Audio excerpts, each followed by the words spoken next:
Bismillahirrahmanirrahim. Assalamualaikum warahmatullahi wabarakatuh. Alhamdulillahi rabbil alamin.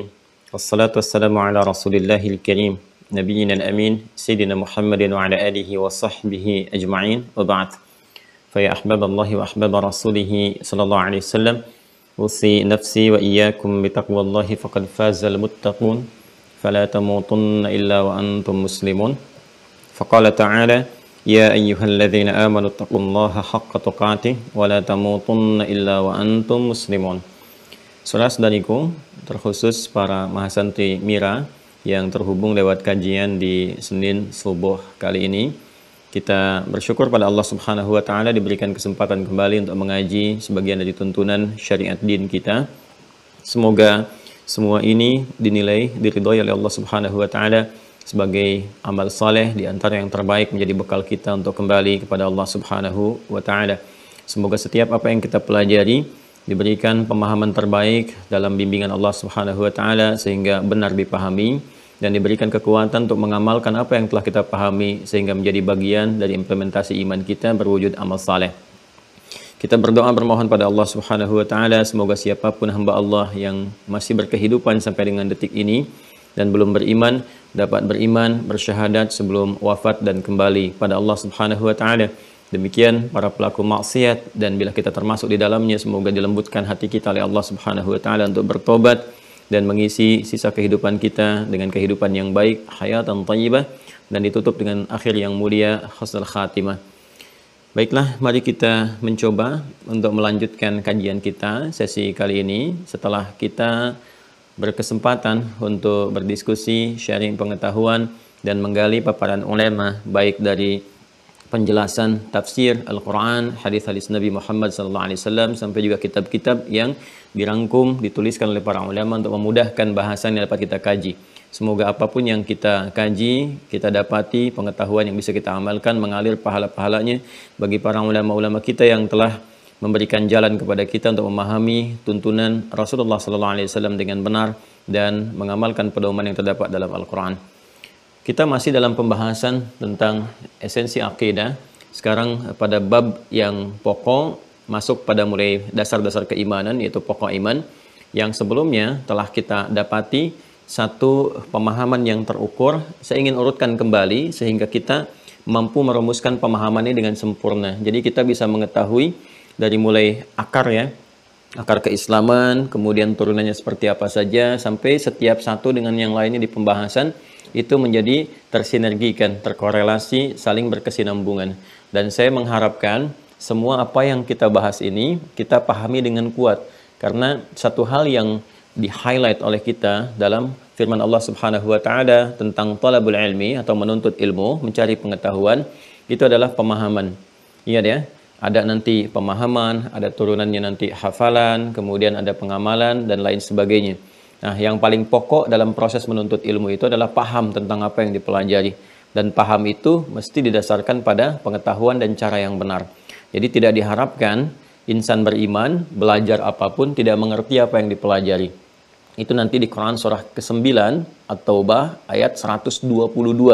Seperti pernah kita uraikan di pertemuan-pertemuan yang lalu. A'udzubillahi minasyaitonirrajim. Wa ma kanal mu'minuna liyanfiru kaffah falaula nafara min kulli firqatin minhum ta'ifah liyatafaqahu fid din wa liyunziru qaumahum idza raja'u ilaihim la'allahum yahdharun. Dan tidaklah sebagian dari orang-orang beriman itu, insan beriman itu, mesti seluruhnya mereka pergi ke medan juang dalam konteks adanya aksi militer yang harus kemudian dilakukan karena mempertahankan berbagai hal dalam kehidupan. Nah, kemudian hendaklah ada di antara sekian insan beriman itu yang mengonsentrasikan dirinya untuk belajar memahami, liyatafaqqahu, belajar memahami dengan sungguh-sungguh, dengan serius menghadapi berbagai tantangan yang ada dalam mempelajari ilmu-ilmu khususnya yang terkait dengan tuntunan ad-din, pedoman berkehidupan. Jadi kalau ilmu yang terbatas saja untuk mencari harta kita begitu serius, kenapa ilmu yang mendukung kehidupan kita sampai mengantarkan pada kehidupan yang abadi kita tidak serius? Ya, kalau kita ambil pemaknaannya kan untuk mencari harta benda yang terbatas saja sifatnya. Orang kan sekolah itu dari kecil itu. Bahkan ada sebagian cara pikir orang, ya sekolah itu untuk mendapatkan ijazah, sertifikat, dari sertifikat itu untuk mencari pekerjaan.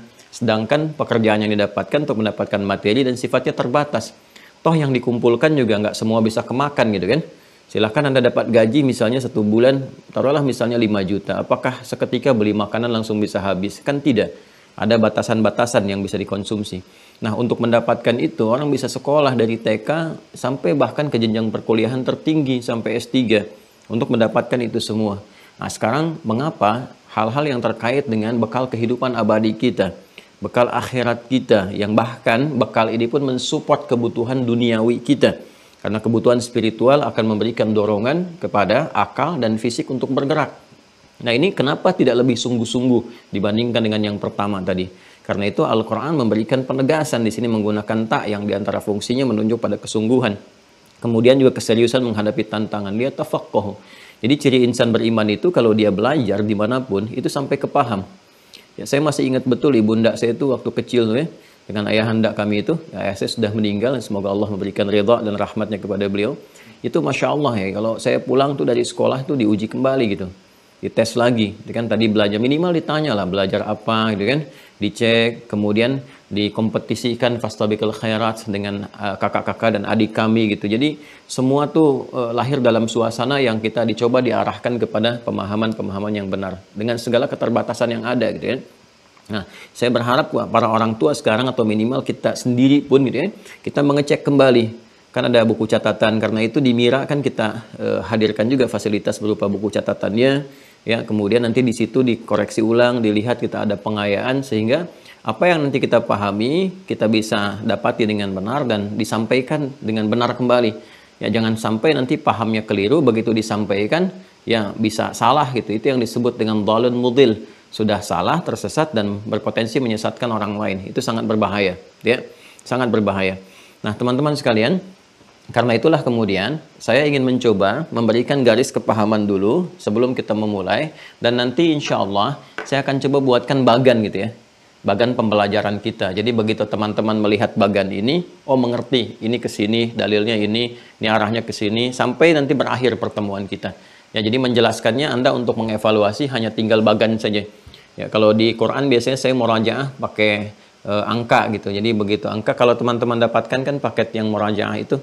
Jadi begitu melihat angka kita udah terbayang Quran, dan semua juga yang kita kenakan nggak lepas dari angka kan, ukuran di peci nomor berapa gitu kan, baju nomor berapa, ya sampai hal-hal itu hadir, ini tanggal berapa gitu ya, dan sebagainya. Nah, ini di dalam pembahasan juga kita bisa buat simpulan-simpulan sehingga bisa tervisualisasikan dalam pemahaman kita. Saya ingin coba urutkan dulu sebelum kita akan masuk kepada titik yang terpenting sekarang, urutan pembelajaran kita. Mohon nanti teman-teman dicek ya, teman-teman dicek pemahaman ini jangan sampai terlewatkan gitu. Nah, yang kita pelajari di Mira itu kan esensi beragama dulu ya, esensi sampai kita menemukan pembahasan asal kita atau pokok kita, esensi beragama ya. Untuk menjawab pertanyaan kenapa kita mesti beragama, kan? Kenapa mesti beragama? Jadi nanti kalau ditanya kenapa kamu harus beragama, kan? Kita bisa menjawab begini, begini, begini, begini, ya. Nah, ini sudah kita terangkan dari esensi beragama ini. Tuntutannya nanti kalau kita buat bagan ke sini, kan? Dari tentang anatomi manusia. Nanti jawabannya bisa terukur ya. Anatomi manusia. Nah, di anatomi manusia ini kita punya cabang. Di sini ada fisik, jasmani. Jasmani, kan? Kemudian ada rohani, roh. Kemudian ada aklani, akal. Ya, ini fisik. Kemudian yang ini roh, yang ini akal. Ya, manusia disebut dengan manusia harus memiliki 3 komponen ini. Dia harus punya fisik, tampilan, kan, untuk mengeksekusi segala tindakan dan menampakkan perilaku. Rohani ini generator spiritnya yang menggerakkan semua fungsi dalam tubuh pergerakan manusia. Akal yang mengikat antara fungsi rohani dengan jasmani, yang menerjemahkan perintah dari rohani untuk dieksekusi oleh fisik, oleh jasmani. Nah, semua ini butuh nutrisi seperti saya jelaskan, kaitan dengan agama, maka roh ini nutrisinya adalah ini, agama. Ya. Jadi kalau jasmani, fisik juga punya nutrisinya sendiri, sudah saya jelaskan. Yang baru bergabung, lihat di awal-awal penjelasan kita. Dia butuh makanan, butuh minuman, butuh support. Ini seperti di Al-Baqarah ayat 168 dan seterusnya. Akal juga demikian, butuh nutrisi, butuh makanan, ya. Kalau nggak disandingkan menunya, nggak ditampilkan, dia bisa lemah berpikir sehingga lemah berkehidupan. Karena itu orang-orang yang lemah pikirannya tidak pernah dilatih, itu lemah nanti dari perilaku, dari tindakan, dari respon dan sebagainya. Maka dia butuh makanan, butuh nutrisi berupa pengetahuan. Sudah saya bentangkan juga ayat-ayat pengetahuan di Al-Quran yang mensupport kebutuhan akal, bahkan sejak wahyu pertama diturunkan, Iqra bismi rabbikal ladzi khalaq, demikian seterusnya. Ketika jasmani, aklani juga butuh nutrisi, maka roh pun butuh nutrisi. Kalau tidak, maka spirit kehidupannya akan lemah. Ini yang menjadikan mentalitasnya turun.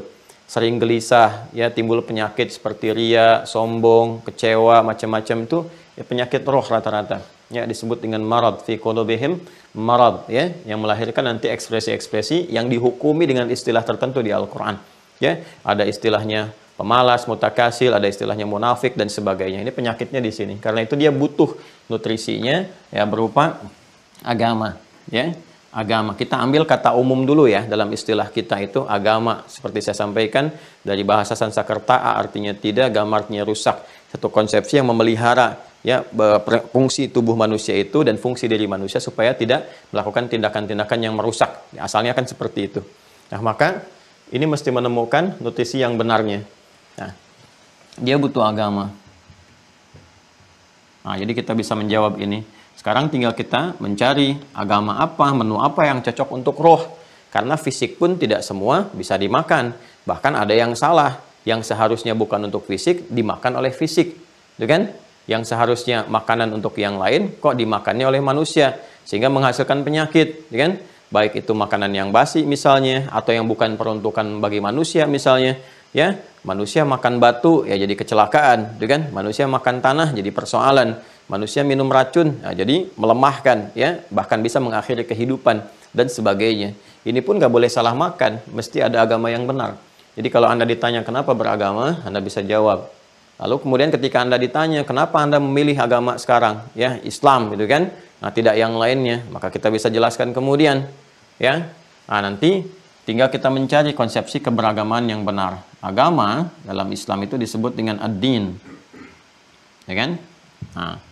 Jadi ketika kita mencari, kenapa Anda misalnya menetapkan agamanya memilihnya Islam? Ya, kita bisa jawab karena konsepsi keberagaman dalam Islam. Nah, ini konsepsi keberagamaan di dalam Islam itu begitu sempurna. Saya ulang, begitu sempurna.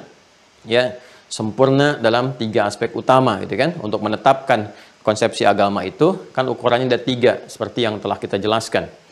Ya, 1 dari aspek teologisnya. Nah, ini penting saya tuliskan kembali karena nanti ada keterkaitan dengan apa yang kita akan uraikan. Kemudian yang kedua dari aspek ibadahnya, ya kan? Sebagai konsekuensi kita dari berketuhanan, beragama. Dan yang ketiga dari konsepsi muamalahnya, interaksi sosial dalam kehidupan yang kita lakukan. Ya, jadi ketika ditanya kemudian, kenapa engkau beragama? Kita jawab tadi, seperti tadi ya. Kemudian kita harus menemukan agama yang benar, ya kan? Dalam pencarian ini. Nah, lalu untuk menguji agama itu konsepsinya benar, maka bisa diukur dengan 3 pendekatan utama. Secara teologis, yang terkait dengan aspek ketuhanan, karena seorang beragama pasti berketuhanan, ya kan? Landasan negara kita itu, pasal 29 ayat 1, negara berdasar atas ketuhanan yang Maha Esa. Ya, berarti negara Indonesia itu negara yang beragama. Sekalipun bukan negara agama, tapi negara yang beragama, yang menjalankan fungsi kenegaraan dan fungsi kebangsaannya berdasarkan nilai-nilai agama. Jelas ya? Ingat ya, beda antara negara agama dengan negara beragama. Ya, ingat dalam pasal 29 ayat 1 disebutkan negara berdasar atas ketuhanan yang Maha Esa. Jadi dasar berkehidupan berbangsa bernegara itu dengan berketuhanan, dengan beragama. Karena konsepsi pertama beragama itu adalah aspek teologis, berketuhanan. Ya. Bahkan dasarnya nanti di Pancasila kan yang pertama ketuhanan yang Maha Esa. Ya, jelas ya. Nah, jadi di sini teman-teman sekalian, karena itu setiap pelantikan pejabat disimpan dasar beragamanya ada. Kan ada Al-Qur'an kalau bagi yang muslim tuh sumpahnya, ya. Saya berjanji dengan nama Allah Subhanahu wa taala, gitu kan? Bersumpah gitu. Nah, itu kan berketuhanan menjalankannya. Silakan cek di kop-kop pejabat bahkan ke presiden itu, ya. Itu di atasnya dituliskan sebelum dimulai keputusan Kepres dan sebagainya dengan rahmat Tuhan yang Maha Esa. Artinya apa? Fungsi kenegaraan, fungsi kebangsaan itu disopat dengan nilai-nilai keagamaan. Jelas ya? Nah, makanya kalau ada paham-paham yang bertentangan dengan agama atau menjauhkan kehidupan beragama dari kehidupan bernegara, ingin dipisahkan, itu sebetulnya bertentangan dengan undang-undang. Kalau kita sadar memahami itu bertentangan dengan undang-undang. Ya, jadi paham-paham sekuler, liberal, itu kan, pluralisme itu sebenarnya nggak boleh ada dari hukum kebangsaan kita, tata negara kita. Kalau kita ingin lebih dalam kajinya, eksplorasi lebih dalam, ya. Nah, sekarang kita kembali ke sini. Jadi untuk menguji satu konsepsi agama benar, satu aspek teologisnya, aspek ketuhanannya. Karena pasti beragama itu berketuhanan. Bagaimana kita bisa beragama kalau nggak ada Tuhannya, nyembah siapa, gitu kan? Nah, maka dari sini teman-teman sekalian, ini mesti benar. Di dalam Islam, seperti pernah saya jelaskan sebelumnya, ya, ini bisa diuji, ya. Kemudian di luar Islam pun itu punya aspek teologisnya, ada Tuhannya dan sebagainya. Nah, kemudian ibadah di dalam agama kan harus ada pembuktian. Setelah menetapkan Tuhan, ada konsekuensinya, ya. Kita menetapkan Tuhannya misalnya A, kita tetapkan dalam Islam Allah Subhanahu wa taala. Pasti konsekuensi menuhankan itu kita mesti menyembahnya. Karena itu mesti ada aturan ibadah, bagaimana cara beribadah kepada Tuhan itu, ya. Dampak dari menuhankan ini, kita beribadah pasti ada implementasi dalam kehidupan sosial. Dampak kepada kehidupan kita secara sosial apa dari ibadah itu? Kalau nggak ada dampaknya, untuk apa kemudian kita beragama kalau nggak ada pengaruh dalam kehidupan sosial kita? Ya mesti ada turunan antara penyembahan kepada Tuhan dalam konsep ibadah, kemudian pengaruhnya kepada kehidupan kita. Memberikan apa sih fungsi ibadah itu dalam kehidupan kita? Kalau nggak ada fungsinya, kenapa kita mesti beribadah? Kenapa mesti beragama? Kan? Nah, jadi di sini kemudian kita gali lebih dalam, baik konsepsi teologis, ibadah, ataupun muamalah. Ya, nah, dalam semua tiga aspek ini secara keseluruhan, yang paling memenuhi secara sempurna, terstruktur, terukur, ya, komprehensif dan holistik, menyeluruh semua ajarannya itu ditemukan dalam Islam. Ya, Islam. Setelah kita gali, dan itu dipersilahkan untuk diuji, ya.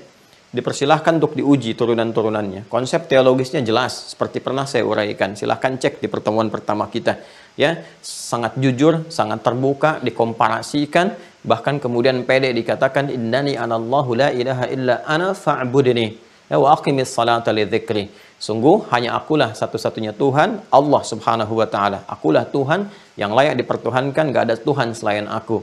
Maka buktikan dengan menyembahku, ibadah, wa aqimis salata li dzikri, dan fungsi ibadah itu diterapkan dalam kehidupan. Contohnya menunaikan salat. Apa fungsi salat? Tanha 'anil fahsya'i wal munkar. Tanha 'anil fahsya'i wal munkar dibawa ke muamalah. Ya, ini baru satu ayat gitu.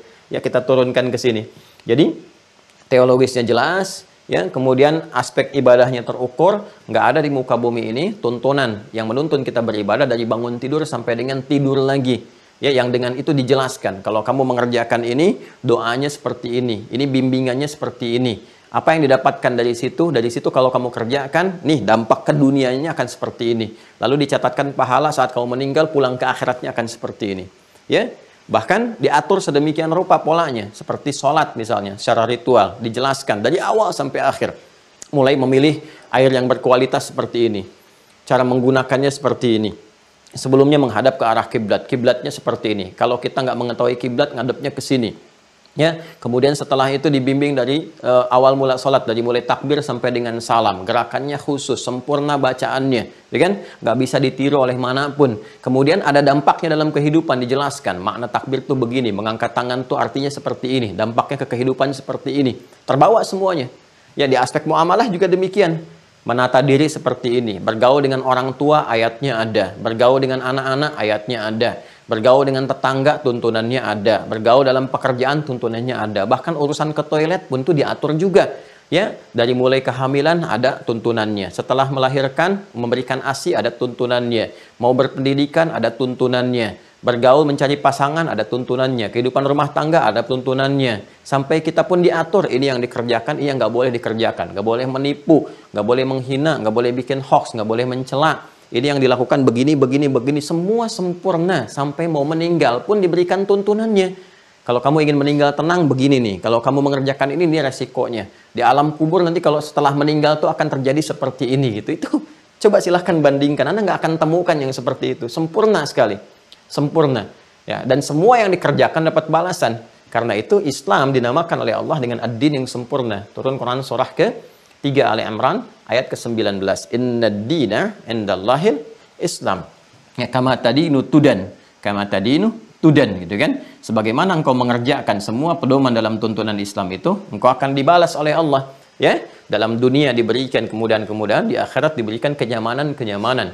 Dan din juga akar kata juga diambil dari kata dana, ya. Dana yadnu dunuwan, sesuatu yang dekat, sesuatu juga yang rendah, ya. Dekat itu artinya apa? Kalau kita kerjakan semua konsepsi ini, maka akan mendekatkan kita kepada Tuhan, kepada Allah Subhanahu wa taala. Yang dengan kedekatan itu kita akan diberikan satu tempat yang terhormat dan dijaga dari segala hal yang merendahkan kehidupan kita. Jelas ya? Dan kaitannya juga dengan dunia, seakar juga. Adin nanti konsepsinya juga diterapkan dalam kehidupan dunia, sesuatu yang dekat, sesuatu yang cepat. Dan apa yang kita kerjakan di dunia ini berlangsung dengan cepat. Kayaknya baru kemarin kan kita ketemu, sekarang udah ketemu lagi. Kayaknya baru kemarin kita mulai, ternyata sudah pertemuan yang ke-6 gitu kan. Nah ini sesuatu yang semua terkonsepsi dengan sempurna di dalam Islam. Nah, di sini saya menetapkan kemudian karena ini jelas, ini jelas, ini jelas, saya menetapkan sebagai Islam sebagai din yang saya pegang, berkehidupan, saya jaga sampai dengan meninggal. Itu pun masih ada ayatnya. Ali Imran ayat 102 itu. Ya kan? Ya ayyuhalladzina amanu, hai orang-orang yang telah yakin, ya kan? Ittaqullaha haqqa tuqatih, tingkatkan ibadahmu, tingkatkan kebaikan-kebaikanmu, tingkatkan kemuliaanmu. Takwa itu simbol kebaikan, gambaran kemuliaan. Dan itu ada nanti perangkatnya, begini cara mengerjakan sehingga disebut takwa, begini cara melakukan sehingga disebut takwa. Ada aspeknya nanti terkait dengan penghambaan kepada Allah, ini bagian takwa. Karena itu sholat juga masuk dalam bagian takwa. Ya, dzalikal kitabul la raiba fihi hudal lil muttaqin. Bagian pertamanya kan aspek teologis muttaqin itu. Alladzina yu'minuna bil ghaib. Itu kan teologis. Wa yuqimunas shalah, ibadah. Wa mimma razaqnahum yunfiqun. Muamalah. Ada semua kan? Nah, itu konsepnya takwa. Nanti takwa itu yang menunjukkan kemuliaan kita. Quran surah 49 ayat ke-13. Ya ayyuhan nasu inna khalaqnakum min dzakari wa untha wa ja'alnakum syu'uban wa qabaila lita'arafu inna akramakum indallahi atqakum. Yang paling mulia di antara kalian itu yang bisa meningkatkan nilai ketakwaannya di hadapan Allah Subhanahu wa taala. Jadi konsepsinya sangat sempurna teman-teman sekalian. Sangat sempurna. Nah, karena itulah saya menetapkan Islam sebagai din saya karena alasannya secara teologi sempurna, secara konsepsi ibadah sempurna, secara muamalah juga sempurna dan ada bukti nyatanya. Ya, ini bisa merubah orang-orang yang berkehidupan dan memeluk Islam dari bahkan tingkat yang paling rendah dalam strata kehidupan menjadi tingkat yang terbaik yang dibuktikan oleh sejarah. Karena itulah Islam ketika Allah berikan risalahnya kepada Nabi Muhammad SAW bukan dipilih di Romawi yang sudah maju, ataupun di Persia yang sudah punya kekaisaran, dipilih di tempat yang paling tandus di muka bumi, biwadin ghairi dzi zar'in 'inda baitikal muharram, kata Nabi Ibrahim alaihissalam, tempat yang tandus, yang gersang, yang jauh dari peradaban, terisolasi di bawah lembah dan sebagainya, tapi bisa merubah semua struktur kehidupan baik sosial dan yang lain sebagainya, itu menjadi umat yang paling unggul di muka bumi sampai turun ayat Ali Imran itu ayat 110 Quran surah ketiga ayat 110, ya kan, ketika Allah berfirman kuntum khaira ummah ukhrijat linnas ta'muruna bil ma'ruf wa tanhauna 'anil munkar wa tu'minuna billah, ya kan, kalian adalah umat terbaik yang pernah dilahirkan ya untuk kehidupan manusia di muka bumi ini, ya kan. Yang paling menarik apa? Engkau saking baiknya selalu berkomitmen mengerjakan yang mulia, ya, mencegah dari yang buruk-buruk. Ya, kalau kita terbiasa menata diri, mengerjakan yang baik, meninggalkan yang buruk itu biasa, tapi bisa mengajak orang lain berbuat baik dan mengajak orang lain meninggalkan yang buruk. Apa dasar mengerjakan itu semua? Wa tu'minuna billah. Ya, karena keyakinan engkau dengan Allah Subhanahu wa taala. Jadi ternyata keislaman itu membuat kita lebih baik. Keislaman menghadirkan sifat berkemajuan, keislaman menghadirkan peradaban dalam kehidupan. Jadi kalau sampai sekarang berislam itu belum baik, ya, kemudian belum bergerak kepada pengetahuan, belum tampil dengan baik, dengan elegan, dengan maksimal, artinya kita perlu meningkatkan lagi untuk mempelajari nilai-nilai keislaman kita. Untuk mencapai semua itu, teman-teman sekalian, maka ini butuh pokok peningkatan dari keislaman kita yang nanti digambarkan dua komponen utama, lewat dua komponen utama. Perpaduannya ya adalah satu, ya kan? Iman, nah, kemudian plus amal. Ya, ingat ini ya, yang pernah saya terangkan. Iman sebagai dasar teologisnya, amal sebagai konsekuensi dari aspek teologis ini, implementasinya berupa amalan. Nah, ini sudah saya jelaskan juga, silahkan nanti dicek. Iman, keyakinan tanpa ragu. Jadi kalau berislam itu nggak boleh ada keraguan sedikit pun, la raiba fi, apalagi menuduh. Makanya nanti kalau ada orang mengaku agamanya Islam, orang yang Muslim, tapi meragukan tuntunan agamanya sendiri, ya, meragukan pedoman-pedoman yang ada pada dinnya sendiri, itu dipertanyakan keislamannya, kan? Dipertanyakan keislamannya. Jadi konsepsi dasarnya Islam, iman plus amal. Lalu digambarkan dalam syahadat. Ya, dalam syahadatain.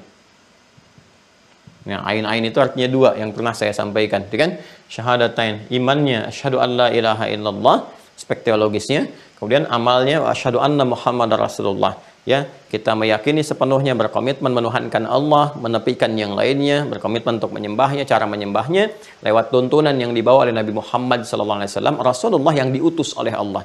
Cara kita menyembah Allah, cara kita mengimplementasikan iman kita melalui perilaku disebut dengan amalan, pekerjaan, ya, maka diutus Rasul. Siapa namanya? Muhammad SAW. Ya, dengan nama-nama sifat Muhammad, Ahmad, Al-Mahi, Al-Kafi, dan sebagainya, gitu kan? Nah, maka di sini teman-teman sekalian dipadukan dari dua syahadat ini menunjuk kepada pengakuan imaniyah, ya, kemudian pembuktian amaliyah. Pengakuan imaniyah yakin tanpa ragu yang tadi saya terangkan, amaliyahnya itu adalah praktek dalam membuktikan keimanan kita. Nah, ini untuk beriman kita harus ikat dalam diri kita dengan kuat, ya, dengan kuat supaya tidak goyah. Ikatan ini yang disebut dengan akidah. Seperti pernah saya terangkan, silahkan cek kembali. Ya, kemudian amal ini jalan kita untuk bisa membuktikan akidah kita, menguatkan ikatan, membuktikan keimanan kita kepada Allah sekaligus menguatkan ikatan kita. Jalan konsepsinya yang menguatkan sesuatu disebut dengan syariat. Saya telah jelaskan ini panjang lebar, teman-teman bisa urutkan kembali. Ya, jadi nama lain dari iman itu akidah, nama lain dari amal itu syariat. Ya, jadi kalau ada istilah syariat Islam, artinya amalan-amalan, jalan-jalan yang menunjukkan kita untuk beribadah kepada Allah Subhanahu wa taala, sekaligus di dalamnya terkandung bimbingan-bimbingan untuk menguatkan simpul-simpul keyakinan kita. Karena itu ada istilah apa? Syariat Islam. Isinya apa? Ya ini, ibadah. Itu kan? Nah, sholat itu syariat Islam, kan? Kemudian apalagi puasa syariat Islam, zakat syariat Islam, haji syariat Islam, kan? Berbuat baik syariat Islam, menepati janji syariat Islam. Jadi kalau ada orang anti syariat Islam dan dia mengaku Muslim, dipertanyakan keislamannya. Ya, pasti ada persoalan dalam dirinya. Ya, saya tidak meyakini kewajiban dalam syariat Islam. Dipertanyakan keislamannya, itu kan? Boleh jadi kurang pengetahuan. Ya, tapi yang jadi persoalan sudah kurang pengetahuan, mengajak orang lain untuk kurang pengetahuan juga, ini bermasalah. Ya, ini jadi persoalan. Nah, kita fokus lagi ke sini ya. Jadi ini konsepsinya. Ada akidah, ini adalah gambaran dari iman, refleksinya. Kemudian ada syariat juga, ini senafas dengan amal. Nah, ini ya teman-teman sekalian. Nah, karena itu untuk menguatkan simpul-simpul ini, syariat juga mesti kuat. Ya, mesti kuat dan tidak berdiri sendiri. Ini seperti dua sayap burung yang tidak boleh salah satunya terlukai atau bahkan bermasalah. Ya, bisa nggak terbang atau bisa celaka, gitu kan? Karena itu antara iman, syahadat, gitu kan, dengan amal itu nggak bisa dipisahkan. Orang syahadat pasti membuktikan syahadatnya lewat amal. Ya, nggak bisa tiba-tiba beriman saja ya, tanpa mengumpulkan amalan. Maka imannya dipertanyakan seperti di soal di Quran surah 49 ayat 14 yang pernah saya terangkan dulu, itu kan? Atau beramal tanpa iman, ini pun kosong. Maka diturunkan Quran surah ke-25 ayat 23, jawaban dari Allah untuk membalas aspek dunia saja, sedangkan di akhiratnya dengan kunci iman itu tidak didapatkan. Karena itu antara iman dengan amal pasti ada sinergi di dalamnya. Antara syahadat dengan pembuktian amal itu pasti ada keterikatan, korelasi. Karena itulah syarat masuk surga seperti saya terangkan di Quran surah kedua Al-Baqarah ayat 25. Nah, ini kalimat surga pertama yang disebutkan di Al-Quran. Iman dengan amal disatukan. Wabashshiril ladzina amanu iman wa amilus salihat. Ya, iman dengan amal. Iman itu akan mendorong amalan menjadi saleh, benar dalam pandangan Allah, sehingga disebut amal saleh. Ya, jadi nggak mungkin orang tiba kemudian bisa mudah mengucapkan asyhadu alla ilaha illallah apalagi di penghujung hidupnya, gitu kan? Kecuali apa? Kecuali dia benar-benar telah membiasakan beramal dalam kehidupannya sehingga amal itu akan membuat ikatan kuat dalam dirinya yang terbawa sampai dia akan wafat. Jadi itu yang memudahkan dia mengucapkan asyhadu alla ilaha illallah. Kalau dia nggak pernah beramal soleh, apalagi amalnya salah, itu jangan dikira bisa mengucapkan di akhirnya la ilaha illallah, belum tentu. Jadi semua saling mensupport, semua saling mendukung di sini. Jadi yang dimaksudkan dalam hadis, misalnya di Abu Daud nomor hadis 3116, 3116 dari Mu'adz bin Jabal radhiyallahu taala anhu, ketika beliau menyampaikan sabda Nabi sallallahu alaihi wasallam, "Man kana akhiru kalamihi la ilaha illallah dakhalal jannah." Siapa yang kalimat akhir hidupnya itu la ilaha illallah, maka dia terjamin surga, gitu kan? Dia terjamin surga. Nah, bagaimana dia bisa mengucapkan la ilaha illallah di situ dengan mudah di akhir hidupnya? Maka diikat dengan hadis yang lain, keterangan Nabi. Ketika kita tanyakan pada Nabi, maka dijawab oleh Nabi sallallahu alaihi wasallam lewat hadis yang disampaikan oleh Ubadah bin Samit radhiyallahu taala anhu. Ketika Nabi mengatakan, "Man syahida ya alla ilaha illallah wa anna Muhammadan abduhu wa rasuluhu wa anna Isa abduhu wa rasuluhu ya wa kalimatun alqaha ila Maryam wa ruhum minhu." Ini dakhala al-jannata bima kana alaihi minal amal. Siapa yang mampu berkomitmen mengucapkan ya sampai akhir hidupnya la ilaha illallah dan Muhammad SAW hambanya dan rasulnya, Isa alaihissalam hambanya dan rasulnya, ya kalimat yang Allah tetapkan pada rahimnya Maryam dan kemudian yang ditiupkan ke dalamnya lahir, itu kan artinya apa? Sama nabi-nabi yang lain, kita meyakini ada nabi-nabi sebelum Nabi Muhammad SAW dan Nabi Muhammad penutup dengan syariat yang sangat sempurna, digambarkan demikian kan. Siapa yang komitmen dengan itu semua, kemudian diteruskan hadisnya, dia akan berpotensi masuk surga ketika dia mampu mewujudkan kalimat syahadat itu lewat amal, diukur lewat amal. Nah, karena itulah kemudian hadis ini menjelaskan hadis yang pertama sekaligus memberikan keterangan pada tafsir ayat 25 dari surah Al-Baqarah. Wabasyiril ladzina amanu wa amilus shalihat. Jadi jangan dikira orang bisa mudah kalimat dibacakan la ilaha illallah masuk surga. Tidak demikian kalau nggak pernah beramal. Itu kita bisa saksikan dalam kehidupan. Makanya saking susahnya itu ya, kita diminta serius mengerjakan amalan, nanti saat sakarat akan sesuai dengan kebiasaannya.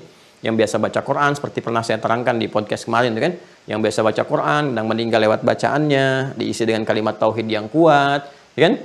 Ada yang kemudian biasanya sholat, meninggal dalam sujudnya dengan kalimat tauhid yang kuat. Itu sampai Imam Abu Daud kan memasukkan di kitabnya bab talqin. Ya, di kitab yang ke-15, Kitabul Janaiz, bab yang ke-20, babun fit talqin. Jadi, saking tidak mudahnya mengucapkan kalimat ini, bahkan saudara-saudara yang lain pun, yang muslim diminta untuk membantu saudaranya mengucapkan itu. Artinya nggak mudah. Jadi kalau ada statement mengatakan gampang sekali ya, baca la ilaha illallah meninggal masuk surga. Itu patut dipertanyakan gitu ya. Nggak mudah mengucapkan kalimat itu, makanya ada bantuan talqin. Orang mau meninggal tuh ditalkinin, dibantu, diucapkan la ilaha illallah, la ilaha illallah. Ya kan? Walaupun kita berlatih setiap hari mengucapkan, tapi nggak disupport amal soleh, belum tentu. Ya, maka teman-teman, ini perpaduannya. Nah, untuk kuat, supaya ini kuat, ikatannya kuat, ya, maka ini mesti ditopang nih. Ya, pokok-pokok syariat mesti ditopang. Ya, karena terkait dengan keislaman, maka syariat Islam itu menjadi support tertinggi untuk menguatkan iman. Demikian iman pun menjadi generator untuk menguatkan syariat. Maka pokok-pokoknya mesti diturunkan. Kalau ini kita gabungkan bagaimana cara menguatkan iman dan amal sekaligus dalam konsepsi keislaman, maka ini Islam sama dengan amal dan iman. Ini kita bisa gabungkan untuk menguatkan dalam bentuk akidah dengan syariat. Maka kita hadirkan pokok ya, atau dasar yang mampu menguatkan secara sekaligus iman dan amal itu atau keislaman kita. Pokok dan dasar dalam istilah syariat disebut dengan rukun namanya. Ya, jadi kita ingin menguatkan pokok keimanan plus amal sekaligus, atau pokok keislaman kita. Karena itu kita kenal rukun Islam, paling mudah kan? Rukun apa? Islam. Kita gabungkan di sini untuk menguatkan syahadat. Ya, rukun Islam itu kan syahadatnya dimasukkan kan syahadatain. Asyhadu an la ilaha illallah wa asyhadu anna Muhammadar Rasulullah. Biasa disingkat dengan syahadat, ya kan? Wa kalimatun biha kalamun qad yu'am. Ya, kalau di Alfiyah kan ada gitu ya. Kalau kita belajar gramatikal bahasa Arab, tingkat tertingginya ada di antaranya pelajaran Alfiyah. Ya, dikarang oleh Ibnu Malik, disyarah oleh Ibnu Aqil dan turunannya. Ya, kalamuna lafdhun mufidun kastaqim wasmun wa fi'lun thumma harfunil kalim wahiduhu kalimatun wal qawlu am wa kalimatun biha kalamun qad yu'am. Jadi kalau kalimat ini kita bisa dipahami kalimat syahadat. Ya, syahadat maksudnya yang dimaksudkan adalah mencakup kalimat yang sempurna. Ya, asyhadu an la ilaha illallah, asyhadu anna Muhammadar Rasulullah. Itu kalimat iman kita ucapkan. Turunan amalnya yang pokok untuk mengimplementasikan syahadat. Tuliskan lagi ada salat, ya kan? Nah, kemudian ini karena pokok dasar, maka rukunnya pun nanti jadi pokok dasar. Ya, jadi syahadat yang pokok ini, salatnya yang pokok. Salat yang pokok itu 5 waktu, ya. 5 waktu 17 rakaat. Dan nanti dalilnya ada. Nggak mungkin nih, nggak ada dalil, nggak mungkin. Ya, nanti syahadat dalilnya di Quran ada banyak sekali. Ya, fa'lam annahu la ilaha illallah innani anallahu la ilaha illa ana fa'budni wa aqimis salata li dzikri Allahu la ilaha illa huwal hayyul qayyum. Ya, dan seterusnya. Ini dalil syahadat. Dalil salat ada 5 waktu banyak di Quran.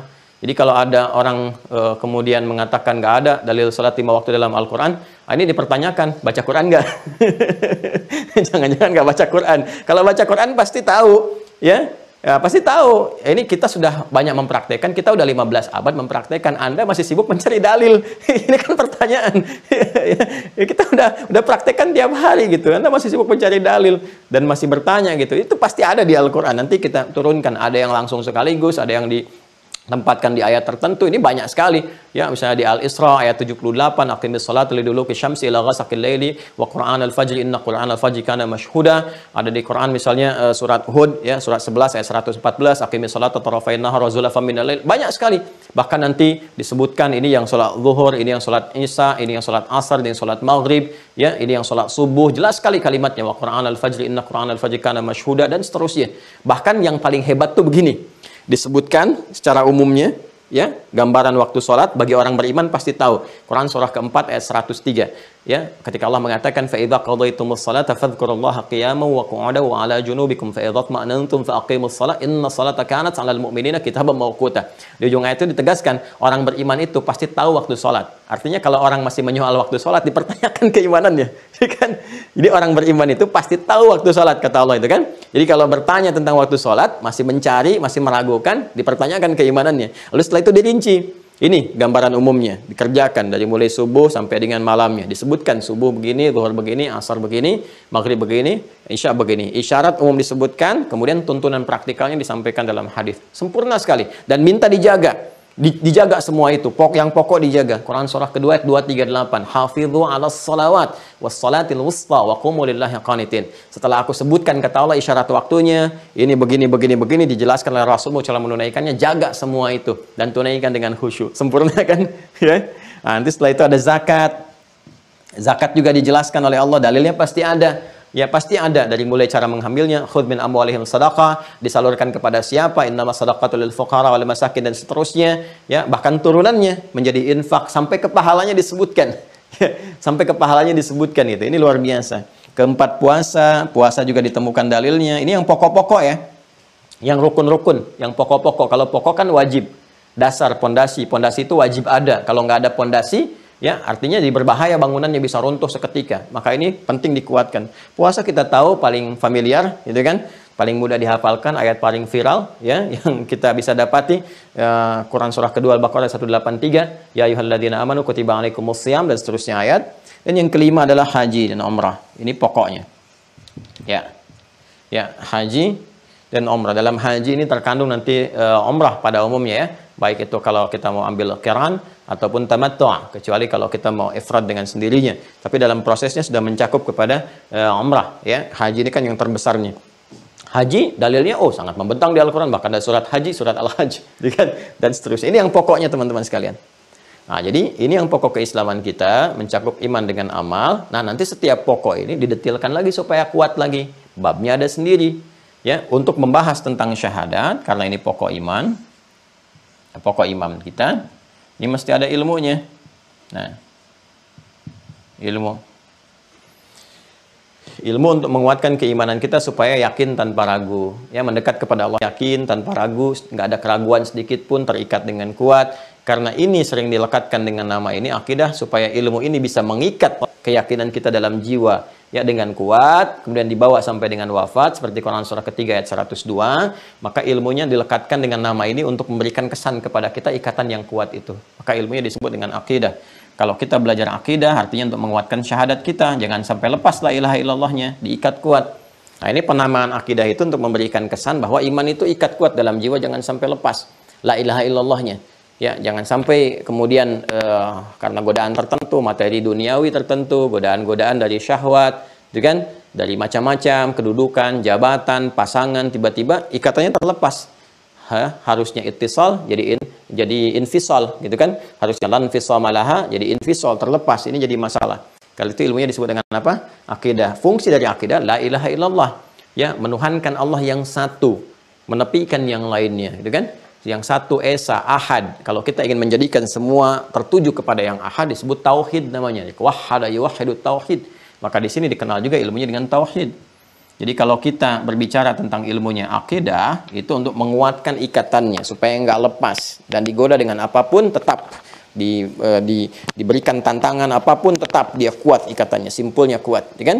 Nah, untuk menjaga kalimat akidah la ilaha illallahnya ini menjadikan semua terhubung hanya kepada Allah yang ahad, maka itu disebut tauhid. Jadi kalau kita bicara ilmu tauhid, ilmu akidah, artinya menguatkan syahadat. Dalilnya Quran, ya, surah ke-47 Muhammad SAW ayat 19. Ya, fa'lam, maka mesti punya ilmu, ya, untuk menetapkan annahu la ilaha illallah, ya, bahwa sungguhnya tiada Tuhan yang layak dipertuhankan disembah kecuali Allah Subhanahu wa taala. Ya, demikian juga Quran surah ketiga Al-Imran ayat ke-18. Syahidallahu annahu la ilaha illa huwa wal malaikatu wa ulul ilmi qa'iman bil qist.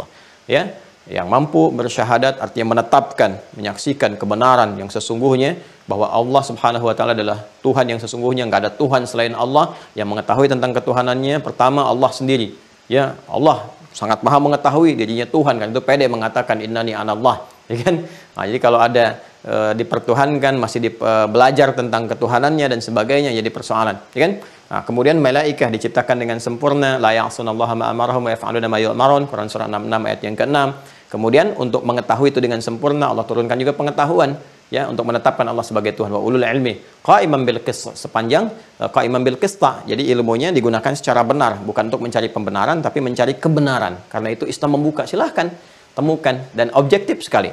Silahkan nih tandanya, ini ukurannya dan sebagainya. Anda temukan, yakin benar, silahkan yakini, imani, kan? Tapi kalau Anda menolak kebenaran ini, Anda memilih yang lain, yaitu pilihan, dihormati. La ikraha fid din, la ikraha fid din. Nggak dipaksa. Cuma ketika pulang menghadap kepada Sang Pencipta, masing-masing membawa konsekuensinya sendiri. Sangat fair, sangat objektif, ya. Nah, ini teman-teman sekalian. Nah, ini untuk menguatkannya. Nanti ini pun ada ilmunya lagi, detilnya, setiap detilnya ini. Nah, syariat, ini syariat, ya kan? Jalan untuk menguatkan akidah, jalan untuk bertauhid, ini syariat. Ini ada ilmunya, disebut dengan fikih nanti. Ya. Makanya kita kenal fikih salat, fikih zakat, fikih puasa, fikih haji. Kita belum pernah dengar kan ilmu salat kan? Ilmu zakat, ilmu puasa, ilmu haji belum pernah dengar kan? Tapi disebutnya fikih. Ini yang terambil di Quran surah ke-9 ayat 122. Tuh, lihat tafaqahu fid din, untuk mempelajari tafaqquh dari kata fikih akarnya. Ya, dari kata fikih, lihat tafaqahu fid din. Semua yang terkait dengan ad-din, dengan Islam. Islam itu apa pokoknya? Ya ini, ya. Nah, makanya Imam Abu Hanifah menyebut yang tauhid pun itu fikih akbar yang tertinggi dari segalanya. Ini ilmunya fikih yang ini. Dia paham. Kalau belajar salat sampai paham. Dia mengerti yang dibaca dan dilakukan dalam salat. Nanti kita akan belajar ini sampai detil. Dia jangan sampai kita mengerjakan tapi nggak ngerti. Tawaf putar-putar nggak ngerti. Wukuf cuman duduk nggak ngerti yang dikerjakan. Jadi kenikmatannya nggak terasakan. Puncaknya sholat, rukuk, sujud ribuan kali nggak ngerti yang dibacakan disampaikannya, dia bermasalah. Nah ini pun, wah, dalam Islam tuh bentangan pengetahuan tuh luar biasa gitu ya. Ini pun didetilkan lagi supaya kuat betul. Jadi ketika dipraktekkan dengan ilmunya, karena dasar Islam itu pengetahuan. Quran surah 17 ayat 36, wala taqfu ma laysa laka bihi ilmun innas sam'a wal basara wal fuada kullu ulaika kana anhu mas'ula. Jangan ikuti kerjakan satu hal tertentu tanpa dasar pengetahuan. Maka ini perlu dikuatkan lagi. Nah, ini kan 1 2 3 4 5 6. Ini pokoknya. Kan pondasi dikuatin tuh. Kalau kita bikin bangunan kan ada cakar ayam, cakar harimau, cakar singa gitu. Supaya kuat tuh. Supaya bangunannya tuh lebih kokoh gitu. Ini pun harus dikuatkan lagi. Dikuatkan dengan apa? Dengan ilmu. Nah, turunan ini iman kita akan kuatkan. Ketika kita akan menguatkan iman, maka ada turunan ilmunya lagi, tauhid. Makanya dalam ilmu tauhid, ilmu akidah, bab pertama itu penguatan iman. Ya, penguatan iman. Nah, kan kalau kita katakan al-islamu imanun wa amalun, gabungan konsepsi keislaman itu sinergi antara iman dengan amal, akidah syariat, turunannya ini. Sekarang ketika kita akan mendapati iman supaya kokoh keislaman kita, maka ini perlu dikuatkan lagi. Bangunan imannya mesti kuat, ya, bangunannya, pokoknya. Ya, sekali lagi, pokok dasar itu dalam bahasa syariat disebut dengan rukun, kan? Maka iman pun punya rukun. Nah, makanya dasar pertama tauhid itu harus menguatkan pokok tauhidnya. Apa pokok tauhid itu? Iman. Ya, berarti pokok-pokok tauhid, rukun-rukun tauhid yang dasar adalah terletak kepada rukun iman. Kalau ini pokok imannya nggak kuat, turunan lainnya jadi bermasalah. Dan yang pokok ini wajib bagi semua insan beriman. Orang-orang Islam yang meyakini kebenaran risalah Islam itu wajib ya menguatkan pokok-pokok keimanannya, ya mengetahui dengan benar. Maka disinilah kemudian kita sampai pada pembahasan untuk penguatan rukun iman. Ya, kita kenali dulu ada berapa pokoknya, kita telah bahas di pertemuan yang kemarin. Bahkan juga dari kecil kita menghafalkan. Sebetulnya hafalan di masa kecil itu untuk dipahami di masa baligh. Bukan dihafalkan kembali, nggak ada progres namanya. Hafalan di masa kecil itu untuk dipahami di masa baligh. Ya, jadi dari kecil kita menghafalkan rukun iman ada 6, rukun Islam ada 5. Guru saya dulu namanya Pak Lilit Sulaiman di pesantren. Ya, walaupun kita nggak bertemu, ya, tapi beliau sempat mengajar dan sempat juga ke Bali ya. Kemudian kembali ke pesantren sempat bertemu, itu menarik tuh. Jadi jarinya beliau yang satu, jemarinya 5, satu lagi ada 6. Jadi kalau ngajar rukun Islam ada 5, rukun iman ada 6. Kalau kita kan 5-5 gitu ya. Beliau dapat anugerah dari Allah itu yang satu tangannya jemarinya 6. Jadi rukun Islam ada 5, rukun iman ada 6 katanya. Langsung begini itu Masya Allah. Ya, jadi teman-teman yang ini ada 6 ya, yang seperti sering dihafalkan oleh anak-anak kecil.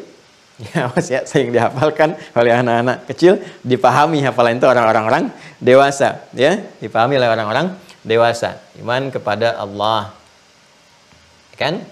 Kemudian ada malaikat dan segala yang terkait dengannya. Nah, kemudian kitab, ya kan? Kemudian pada para rasul. Kemudian kehidupan akhirat. Nah, kemudian qada dan qadar. Qada plus qadar. Nah, ini ya, teman-teman sekalian ya. Nah, ini yang pokoknya. Jadi kalau ini pokoknya ada persoalan, lemah atau bermasalah, maka ini bangunan imannya juga akan goyah. Ya, ini yang pertama, kita menetapkan iman pertama kepada siapa? Allah. Tapi nggak kenal Allah. Nggak tahu cara kembali kepada Allah itu bagaimana. Punya kesulitan kok datangnya ke yang nggak normal, ke paranormal. Ya, ini kan jadi bermasalah gitu kan. Ya, roh kembali kepada Allah kembali, malah datang ke dukun. Ya, pengen datangin arwah lagi dan sebagainya, di persoalan gitu. Ya, nah kemudian hal-hal yang terkait dengan ini nih, ini penting sekali. Ini kalau goyah sedikit, ini bisa lepas ikatannya, akidahnya, ikatan yang kuatnya. Maka mesti ada ilmunya. Malaikat juga demikian, sampai ke sini, sampai kita kenal betul. Ya, karena itu kita kemudian menguraikan ini mesti punya aspek pengetahuannya. Sekali lagi ilmu, dasar Islam itu ilmu, luar biasa. Dasar keislaman itu ilmu. Maka ilmu pertama menjelaskan dulu segala yang terkait dengan ini, ya, secara umum. Kan kalau kita menulis sesuatu ada abstraknya itu kan? Abstraknya kan? Baru setelah itu detail penjelasan kan? Bab 1, bab 2, bab 3 dan seterusnya. Di bawah bab ada pasal lagi. Itu detil indahnya Islam tuh komplit gitu semuanya. Ya, maka para ulama mencoba menghimpun ini, mengeluarkan ayat-ayat dari Al-Quran, hadis-hadis Nabi, penjelasan para ulama dihimpun. Di antaranya kita keluarkan kitab kemarin, ada Syekh Said Sabiq itu yang Al-Aqaid Al-Islamiyah, ini yang halaman ke-8, ini. Ya, mafhumul imani wal aqidah, pengertian iman dengan akidah itu, mafhumul iman awil aqidah yang tazimu sittata umurin, kita sudah pernah sampaikan ini, ya, untuk memahami esensi iman dan akidah, gitu kan? Dengan pemahaman iman dan akidah itu yang tazimu sittata umurin, kita mesti menyinergikan, memahami, membuat, mengetahui struktur 6 hal pokok, kan? Yang pertama ini, ya, jadi ini abstraknya ini, ya, al-ma'rifatu billah, mengenal Allah Subhanahu wa taala. Jadi bukan hanya menghafal, bukan hanya tahu. Kalau ingin pokoknya kuat, kita harus mengenal Allah Subhanahu wa taala.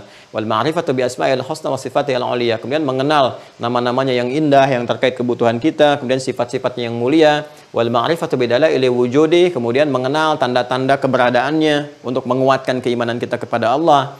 Setelah itu apa? Umadzahiri azmati fil kaun wat tabi'ah, dan kemudian juga mengenal tanda-tanda keberadaan ayat-ayat Allah Subhanahu wa taala di sekitar semesta kita yang ditunjukkan di langit, di bumi, di lautan. Karena itu ada ayat turun tentang bagaimana Allah memperkenalkan wujudnya, keberadaannya, ketuhanannya, kan, tanda-tanda di langit, tanda-tanda kemudian di lautan, di daratan dan sebagainya. Nanti kita akan detilkan.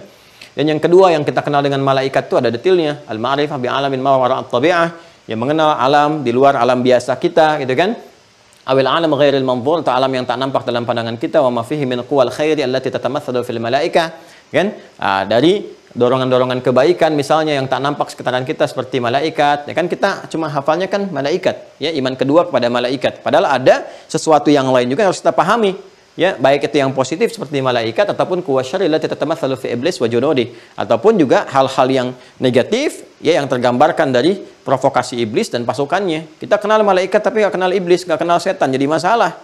Anda taunya jalan yang lurus aja, yang lurus, yang halus, ya, nggak sadar bahwa di situ misalnya ada tikungan, nggak sadar di situ ada lubang dan sebagainya, bisa terjebak. Kalau kita tahu hambatannya di mana, kita bisa hindari.